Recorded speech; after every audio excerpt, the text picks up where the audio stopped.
Hello everyone. तो कैसे हैं आप सभी।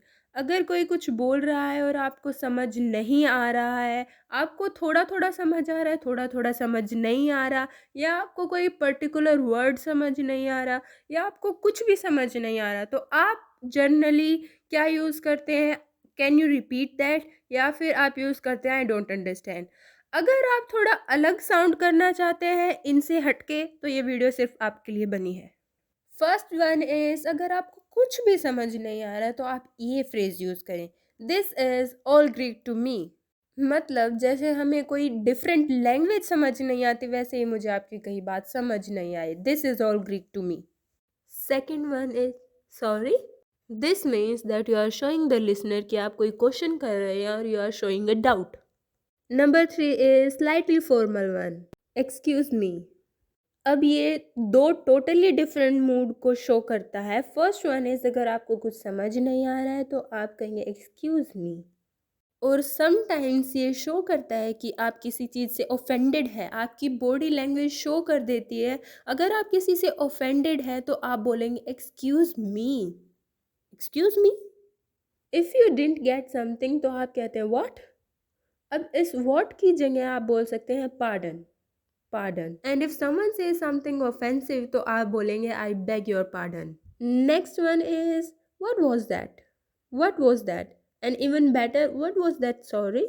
Number 7, I don't understand, could you say that again please? अगर आपको पूरी बात समझ आ गई है and if someone says something recently तो आप ये बोलेंगे sorry, what did you just say?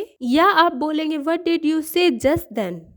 अगर आपको सब कुछ समझ आ गया है और आपको कुछ कुछ समझ नहीं आया है तो आप ये बोलेंगे sorry, I didn't quite catch that. या फिर आप बोल सकते हैं sorry, I didn't quite get that. अगर आप चाहते हैं कि कोई उस चीज़ को दोबारा बोले तो आप बोलिए come again, come again. Next is, I didn't catch what you said और आई डिडंट गेट दैट। और अगर आपको किसी का तरीका समझ नहीं आ रहा है तो आप बोलेंगे कैन यू से it in another way please. Next is, I am hard of hearing, मतलब आपको सुनाई नहीं दे रहा है। Next is, would you mind repeating that, means आप पूछ रहे हैं कि आप प्लीज़ रिपीट करेंगे। अगर आपको सुनाई नहीं दे रहा है और आप चाहते हैं कि कोई अपनी वॉल्यूम इंक्रीज करे तो आप ये कह सकते हैं would you mind speaking up a little bit.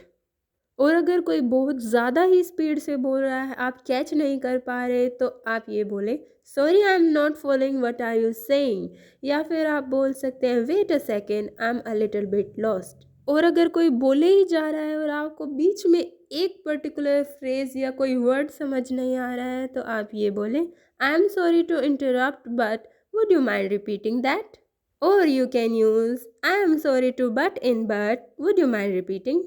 और अगर आपको बहुत ही कॉम्प्लिकेशंस हो रही हैं कुछ समझने में तो आप बोल सकते हैं that went right over my head, मतलब सब कुछ सिर के ऊपर से गया, कुछ समझ नहीं आया। नेक्स्ट वन इज, अगर आपको अगेन कुछ भी समझ नहीं आया बिल्कुल भी तो आप बोल सकते हैं that was as clear as mud. जैसे कीचड़ में कुछ दिखाई नहीं देता वैसे मुझे भी कुछ समझ नहीं आया। Next one is what are you on about, मतलब आपको पता ही नहीं है कि सामने वाला क्या बात कर रहा है।